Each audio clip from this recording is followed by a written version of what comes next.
Como ya se ha dicho, el lema para este año, 2025, es compromiso con Jesús. Y la pastora el domingo pasado ya estuvo predicando acerca del compromiso con Jesús. Y yo hoy voy a seguir con ese lema de compromiso con Jesús y su iglesia. El texto base se encuentra en Lucas capítulo 9, versículos del 23 al 24, o 23 y 24. Dice así la palabra del Señor: Si alguno quiere venir en pos de mí, niéguese a sí mismo, tome su cruz cada día y sígame. Porque todo el que quiera salvar su vida la perderá, y todo el que pierda su vida por causa de mí, éste la salvará.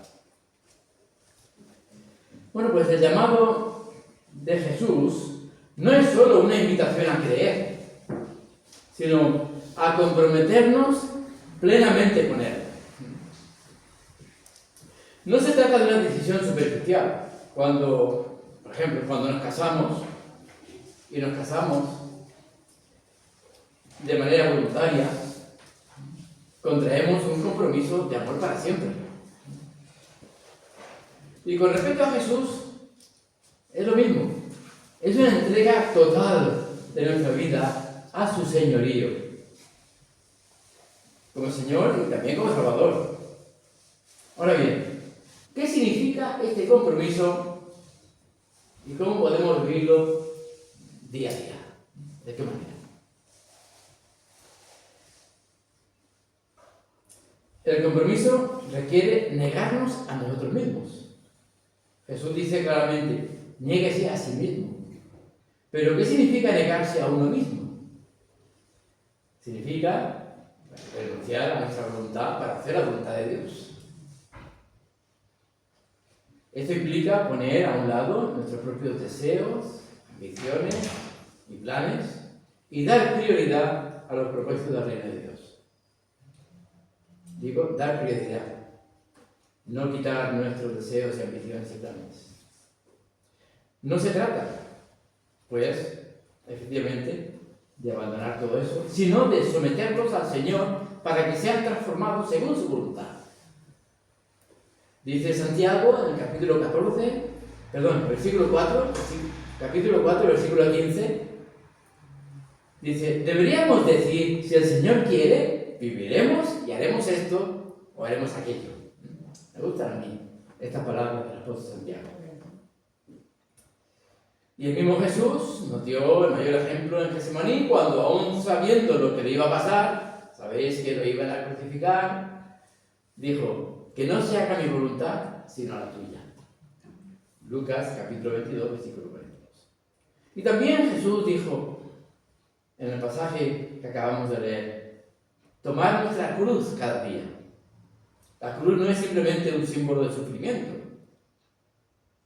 no es un símbolo de negación o de anulación de mi personalidad, sino es, y se está refiriendo a una entrega total en obediencia a Él. Tomar nuestra cruz significa morir diariamente a nuestro ego y a nuestro orgullo y también a nuestro pecado. Por lo tanto, el compromiso es un acto constante, no solo un evento único. No es lo mismo ser un héroe que hacer una heroicidad en un momento determinado. El verdadero compromiso es permanente en la decisión que hemos tomado de ser hijos e hijas de Dios. Por eso, cada cristiano comprometido con el Señor es un héroe. Y os lo digo de verdad. Y yo quiero ser uno de ellos. Pero eso implica estar dispuesto a enfrentar desafíos, persecuciones, sacrificios por ser de Cristo. Por eso, como iglesia, y la iglesia somos nosotros, hemos de ser luz y sal allí donde el Señor nos ha puesto que vivamos. En la iglesia primitiva, muchos murieron por por no negar a Cristo, porque no querían negar a Cristo. Y hoy en día, pues en algunos países del mundo, a los que nosotros llamamos la iglesia perseguida, pues muchos mueren por no renunciar de su fe en Cristo, que lo sabemos, ¿no? La tradición cristiana y los relatos históricos nos van proporcionando información variada sobre cómo murieron los discípulos de Jesús. Aunque muchas veces estas historias de las tradiciones religiosas son difíciles de verificar históricamente. Yo voy a mencionar unas cuantas. ¿Por qué? Porque nos dan una idea de un compromiso verdadero. Yo quiero que veamos simplemente 15 ejemplos de muertos por Cristo, de los cuales solo 3 aparecen en la Biblia. Los demás aparecen en la tradición cristiana. Simón Pedro, crucificado cabeza abajo en Roma, según la tradición, durante el reinado de Nerón, aproximadamente entre los años 64 y 68. Hablamos después de Cristo. Andrés, crucificado en una cruz en forma de X, en Patras, Grecia, aproximadamente de los años 60 al 70. Santiago el Mayor, hijo de Zebedeo, decapitado por orden de Herodes Agripa I, en Jerusalén, alrededor del año 44 después de Cristo. Este sí lo encontramos en Hechos, capítulo 12, versículo 2. Juan, hijo de Zebedeo, según la tradición, murió de viejo en Éfeso. Algunos relatos sugieren que sobrevivió a un intento de martirio aproximadamente alrededor del año 100. Felipe, crucificado o apedreado en Hierápolis, actual Turquía, alrededor del año 80. Natanael, también llamado Bartolomé, desollado vivo y luego decapitado en Armenia, según la tradición, aproximadamente entre los años 70 al 80. Tomás, apodado el Dídimo, que significa mellizo, fue traspasado por lanzas en la India mientras predicaba el Evangelio, aproximadamente entre los años 72 a 74.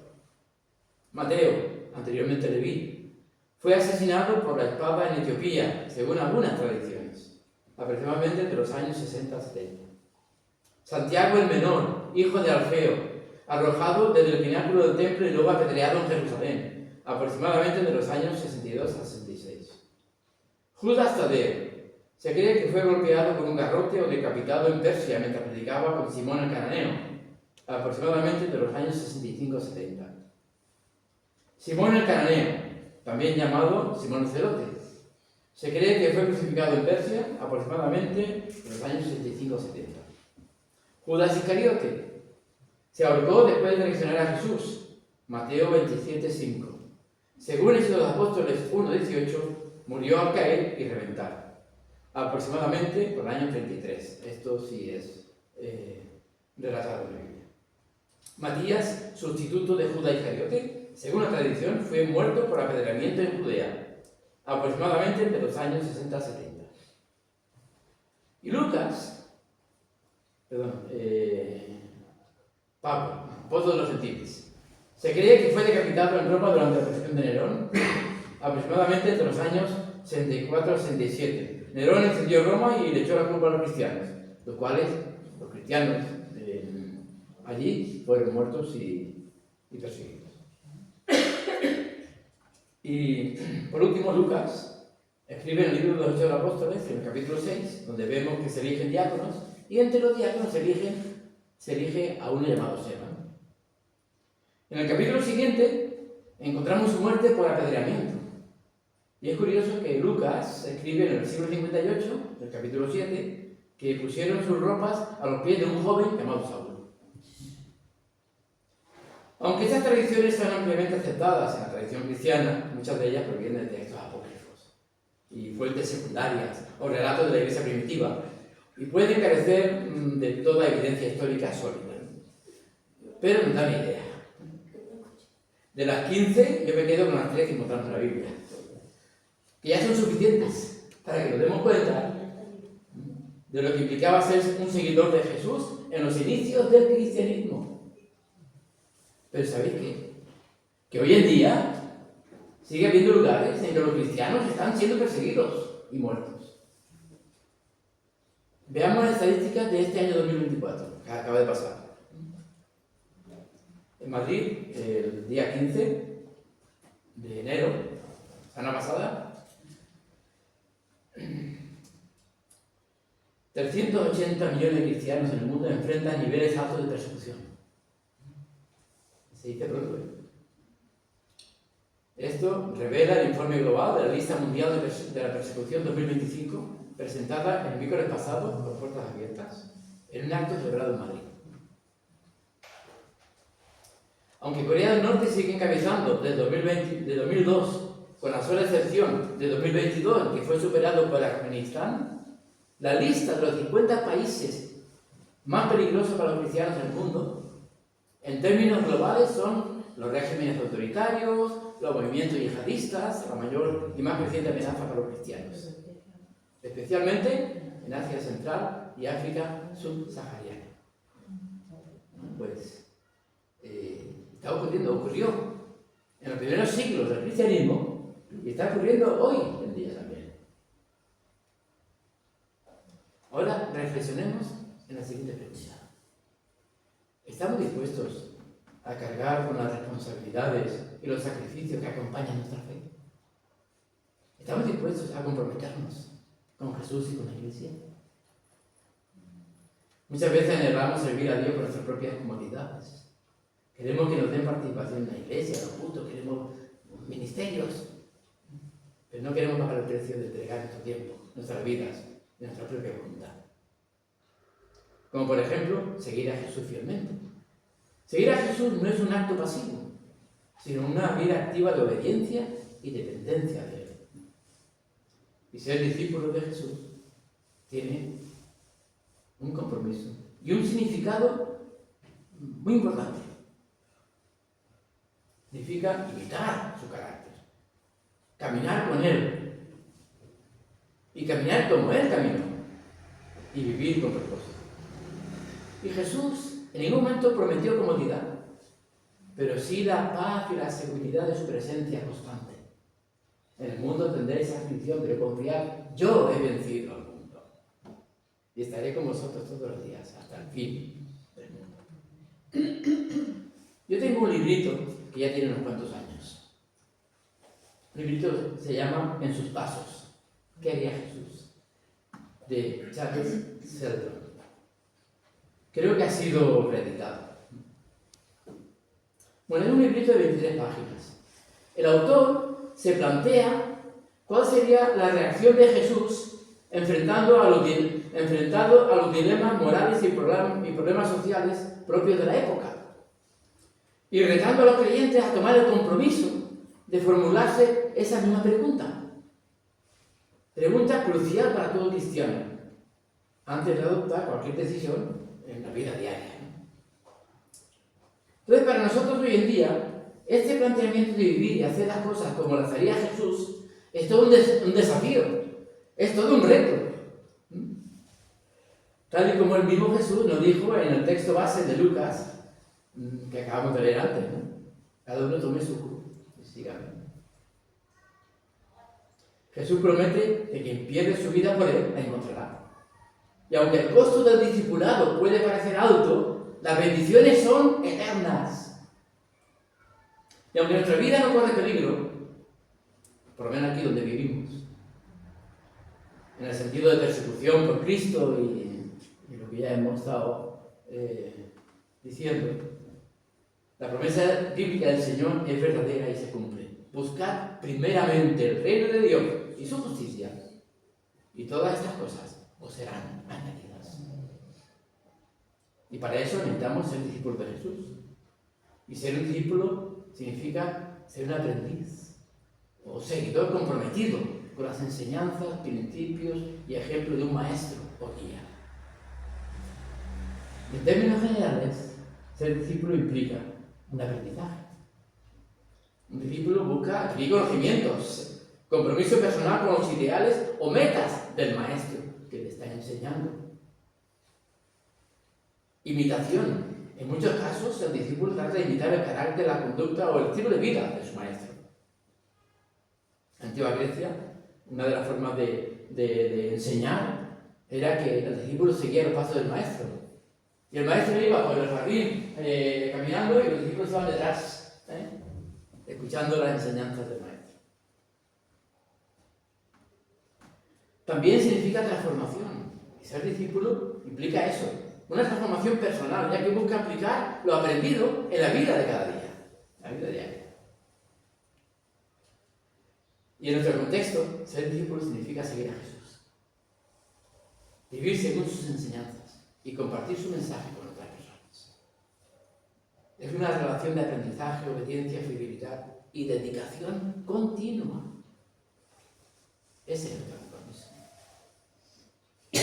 Después de todo lo dicho, no sería completo este mensaje que estoy compartiendo con vosotros si no hubiera aplicaciones prácticas, ¿verdad?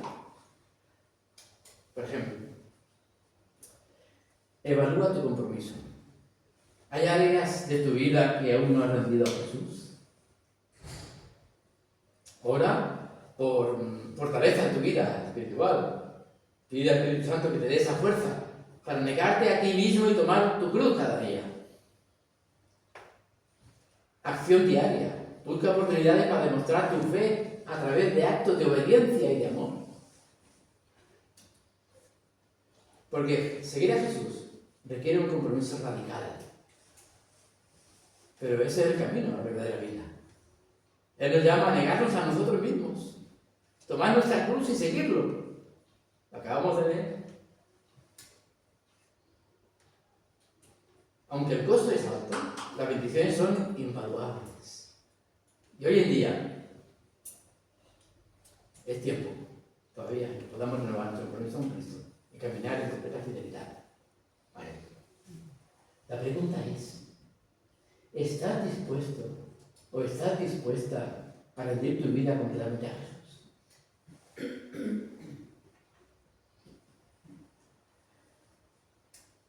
Eso significa que ahora y siempre debemos amar a Dios y a nuestro prójimo como nosotros mismos. Significa que nuestras acciones deben reflejar quiénes somos y qué creemos. Seguir a Jesús y comprometernos con Él significa que somos cristianos de todos los días, que andamos como Cristo desea que andemos. ¿Y cómo podemos aplicar este compromiso a nuestras vidas? Voy a contar la historia que contó Jesús de un joven rico.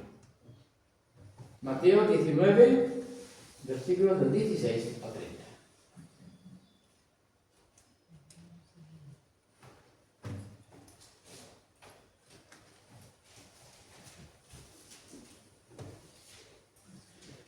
Entonces vino uno y le dijo, Maestro bueno, ¿qué haré para tener la vida eterna? Él le dijo, ¿por qué me llamas bueno? Ninguno es bueno sino uno, Dios. Mas si quieres entrar en la vida, guarda los mandamientos. Le dijo, ¿cuáles?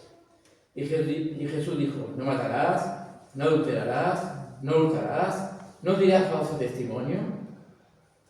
Honra a tu padre y a tu madre y amarás a tu prójimo como a ti mismo. El joven le dijo, todo esto lo he guardado de mi juventud. ¿Qué me falta? ¿Qué más me falta?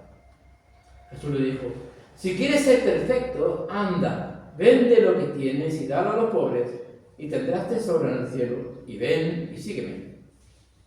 Oyendo el joven esta palabra, se fue triste porque tenía muchas posesiones. Entonces Jesús dijo a sus discípulos, de cierto os digo, que difícilmente entrará un rico en el reino de los cielos. Otra vez os digo que es más fácil pasar un camello por el ojo de una aguja que entrar un rico en el reino de Dios.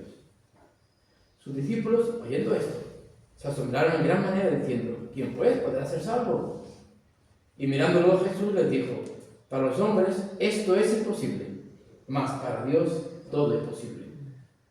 Entonces respondiendo Pedro, le dijo, he aquí, nosotros lo hemos dejado todo y te hemos seguido, ¿qué pues tendremos? Y Jesús le dijo, de cierto os digo que en la regeneración, cuando el Hijo del Hombre se siente en el trono de su gloria, vosotros que me habéis seguido, también os sentaréis sobre 12 tronos para juzgar las 12 tribus de Israel. Y cualquiera que haya dejado casas, o hermanos, o hermanas, o padre, o madre, o mujer, o hijos, o tierras por mi nombre, recibirá 100 veces más y heredará la vida eterna. Pero muchos primeros serán postreros y postreros primeros.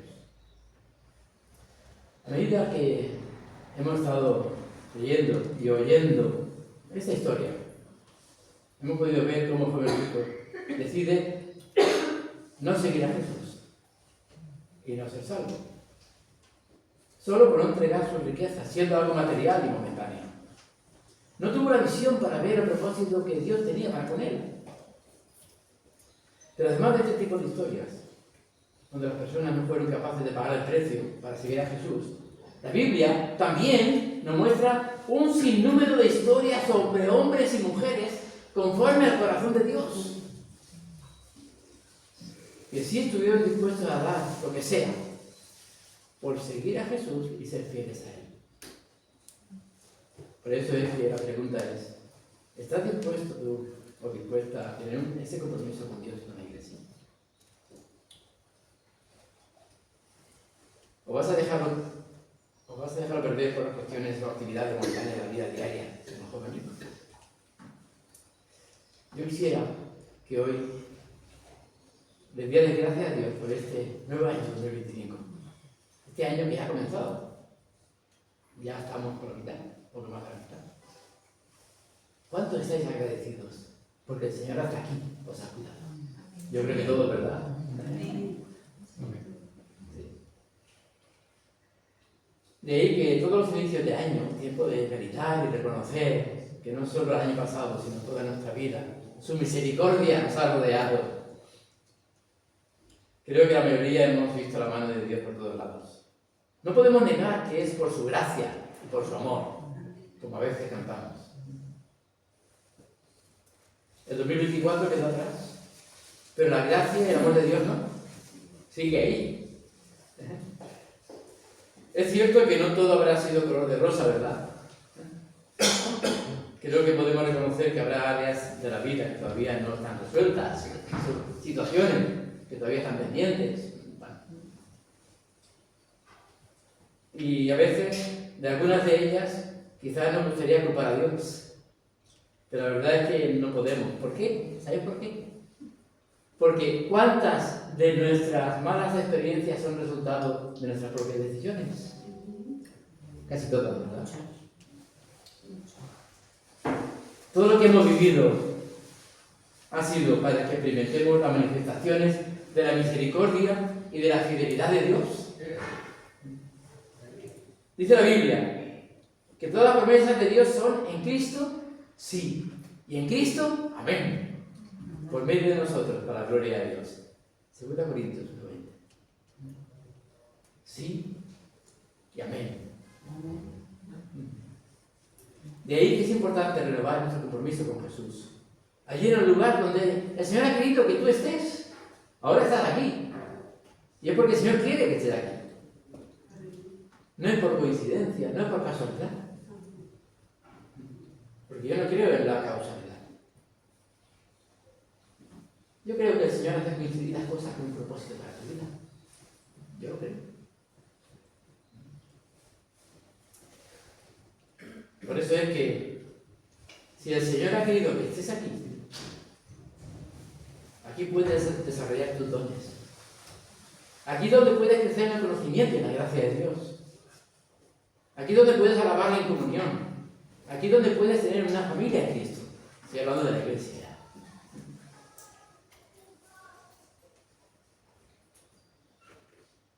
Y hacerlo asistiendo a todas las actividades de la iglesia. Si eres mujer, mujeres.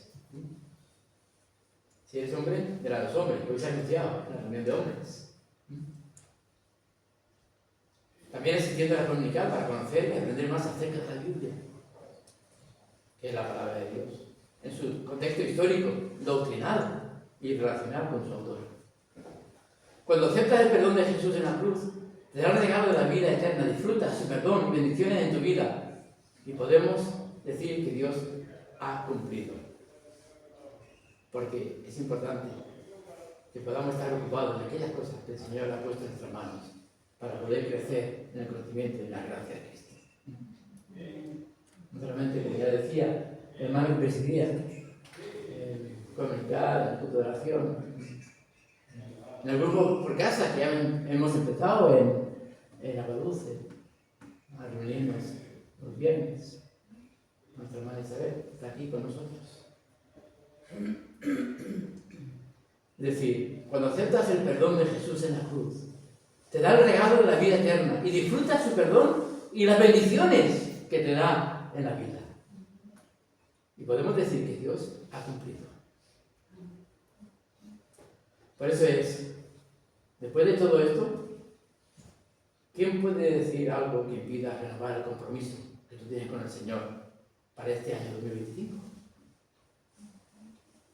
Porque el pacto sigue vigente, pero es con quienes renueven su compromiso con Dios.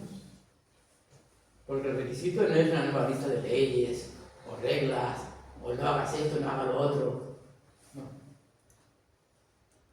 Dice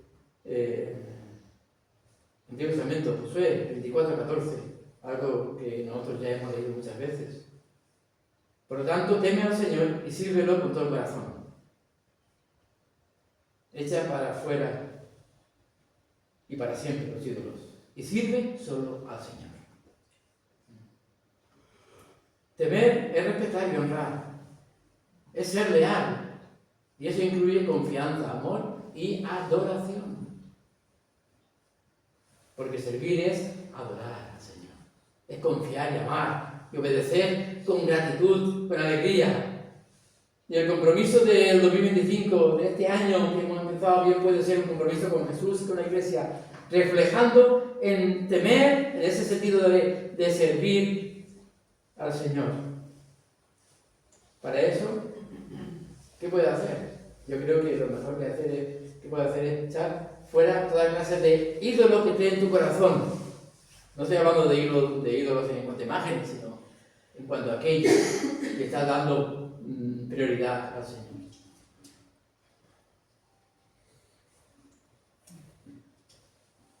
Lo que ocupa el lugar de Dios es un ídolo. Cualquier tendencia a confiar, defender de algo o alguien que para ti sea más que Dios es un ídolo. Y si tu adoración y fidelidad al Señor el año pasado estuvo dividida, las palabras de Josué son para ti, como son para mí también, naturalmente. Sirve solo al Señor. Y esta es la conclusión lógica después de tanta evidencia. Y creo que así estamos nosotros ahora. Creo que no es tiempo de indecisiones. Tenemos que seguir adelante, firmes y constantes en el Señor. Porque Dios nos escogió por amor, nos redimió por medio de la sangre de Cristo, nos perdonó y nos dio las riquezas de su gracia. En otras palabras, el año pasado te cuidó. Quizás permitió alguna crisis que te dejaron ver su mano y te forjaron. Pero el Señor siempre ha estado ahí. Por eso es que la decisión que puedes tomar para este año no puede ser forzada ni obligada. Tú sabes que adorarlo es lo mejor que puedes hacer.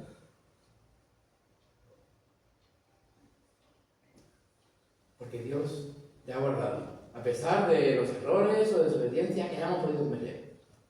De ahí que este año es un buen año para corregir y no para seguir como antes.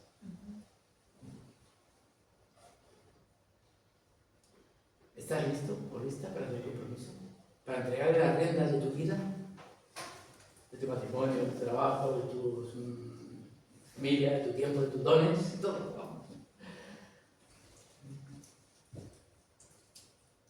¿Estás dispuesto al compromiso con Jesús y con la Iglesia? Porque Él es quien te ha dado las victorias. Te ha dado mucho más de lo que mereces o de lo que merecemos. ¿Por qué? Porque nos ama. Y tiene un propósito para cada uno de nosotros para este año.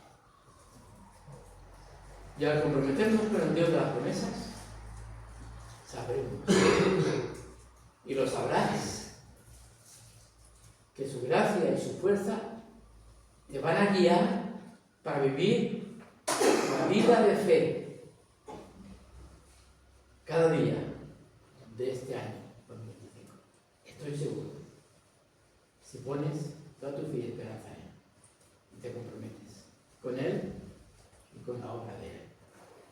Deseo que este año, para todos vosotros, para la Iglesia, sea un año de gran bendición. Yo así creo y también también deseo que vosotros también lo esperéis y lo creáis, para la gloria y la honra